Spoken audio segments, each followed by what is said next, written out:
15 दिन की judicial custody मिल गई, अब उनको तिहाड़ रहना पड़ेगा।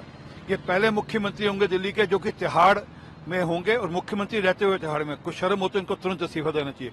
परंतु जो मूल बात आज ईडी के सोर्स से जो निकल कर आई और जो रिपोर्ट की जा रही है वो है कि अरविंद केजरीवाल ने कहा कि विजय नायर जो कि कंड्यूट था, जो कि साउथ लॉबी और आम आदमी पार्टी के बीच का आदमी था, बिचौलिया था, वह मुझे रिपोर्ट नहीं करता था। उसका कहता था कि केजरीवाल को रिपोर्ट नहीं करता था, वह आतिशी और सौरभ भारद्वाज को रिपोर्ट करता था। इसका मतलब ये जो पूरा रैकेट है, बड़ा रैकेट है, इसमें आतिशी और सौरभ भारद्वाज भी इन्वॉल्व हैं और अरविंद केजरीवाल खुद सुजेस्ट कर रहे हैं कि ईडी को इनकी भी इंक्वायरी करनी चाहिए, इनकी भी इंटेरोगेशन करनी चाहिए। अपेक्षा करते हैं कि ईडी इनकी भी जांच करेगी और समझेगी कि विजय नायर का क्या रोल था और जिसमें सौरभ भारद्वाज और आतिशी भी का क्या रोल था। ये पूरा का पूरा जो घालमेल है, इसकी जानकारी पूरी ईडी को पब्लिक के सामने लानी चाहिए। अरविंद केजरीवाल दरअसल ये कहना चाह रहे हैं कि अगर प्रधानमंत्री भारत को भ्रष्टाचार मुक्त करना चाह रहे हैं तो वो गलत है।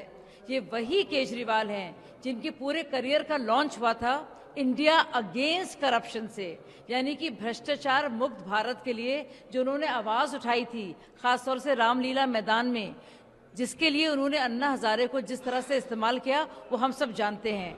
तो अब केजरीवाल अगर ये कह रहे हैं कि पीएम जो भी कर रहे हैं गलत है, यानी कि वो ये कहना चाह रहे हैं कि भ्रष्टाचार और भ्रष्टाचारी देश के लिए अच्छे हैं। तो अरेस्ट हुई है या गिरफ्तारी या फिर रिमांड में अगर वो हैं तो वो निराधार नहीं है।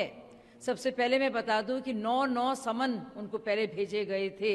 इसके मुतालिक इस संदर्भ में 16 गिरफ्तारियां हुई हैं, जिसमें से मनीष सिसोदिया, संजय जी सिंह जी और के कविता भी जेल में हैं। पूछताछ उनसे लगातार जारी है। यहां तक कि कुछ ना कुछ तो होगा ना कि सेशंस कोर्ट ने, हाई कोर्ट ने, सुप्रीम कोर्ट ने उनको बेल नहीं दी, यानी कि कुछ तो तथ्य होंगे, क्योंकि बेल तो सबको मिल जाती है। और अगर इस तरह से कोई विपक्ष के साथ कोई दुर्भावना थी तो आप ये बताइए मुझे कि चाहे नेशनल हेराल्ड का मामला हो या तेजस्वी यादव का मामला हो, किस तरह से सोनिया गांधी को, चिदम्बरम जी को, राहुल गांधी को, तेजस्वी यादव को, सबको बेल मिल गई है।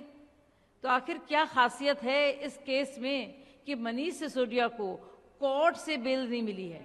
सत्यमेव जयते। आज शराब घोटाले के आरोपी अरविंद केजरीवाल को 15 दिन की न्यायिक हिरासत में भेज दिया गया है।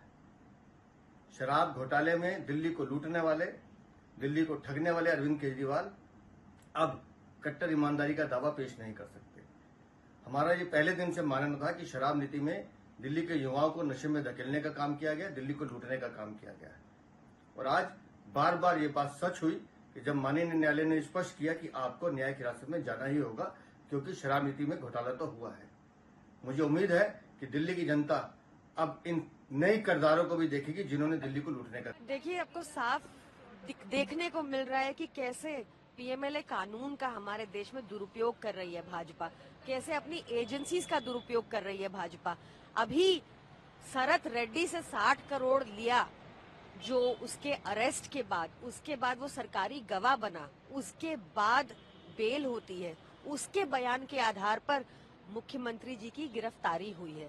ऐसे बयान पर किसी पॉकेट मार की गिरफ्तारी ना हो जिस बयान पर एक सिटिंग मुख्यमंत्री की गिरफ्तारी हुई है। कोर्ट की तरफ से ऐसा किया गया, नहीं तो कोर्ट का ऑर्डर है कि उनको जुडिशियल कस्टडी में भेजा जाए। क्या करेंगे? पीएमएलए कानून में ही ये प्रावधान है। जब तक ईडी नहीं कहेगी, जब तक ईडी की इन्वेस्टिगेशन पूरी नहीं हो जाएगी, जो 2 साल से हमारे खिलाफ एक चवन्नी की रिकवरी नहीं कर पाई इन्फोर्समेंट डायरेक्टोरेट, इतने उन्होंने छापे मार लिए, उसके बाद जब तक ईडी नहीं कहेगी, जैसे शरद रेड्डी के केस में कहा, छगन भुजबल के केस में कहा, अजीत पवार के केस में कहा, राघव रेड्डी के केस में कहा, प्रफुल्ल पटेल के केस में कहा, जब तक ईडी नहीं कहेगी कि केस बंद हो जाए या बेल में आपत्ति नहीं है, तब तक यही सिलसिला चला जाएगा। तभी कहा जाता है प्रोसेस इज द पनिशमेंट। लगातार आम आदमी पार्टी को क्रश करने की मंशा रही है भाजपा की।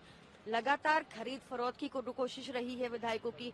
हमने खाली दिल्ली नहीं, हमने कितने स्टेट्स में देख लिया कि भाजपा जहां हार जाती है या जहां जीत नहीं पाती या जहां विपक्ष स्ट्रांग होता है, तो खरीद फरोख्त की राजनीति, अब तो इन्फोर्समेंट डायरेक्टोरेट उनका एक्सटॉर्शन डिपार्टमेंट भी बन चुका है, उगवाही कर लेता है। तो बहुत तरह के हथकंडे भाजपा अपनाती है और अब फिर से हमारे विधायकों को अप्रोच करने लग गए हैं, फिर से तोड़ने की उनको धमकी दी जा रही है पार्टी छोड़ने की। तो भाजपा की लगातार यही कोशिश रहती है कि किसी भी तरह अरविंद केजरीवाल जी को आम आदमी पार्टी को खत्म किया जाए।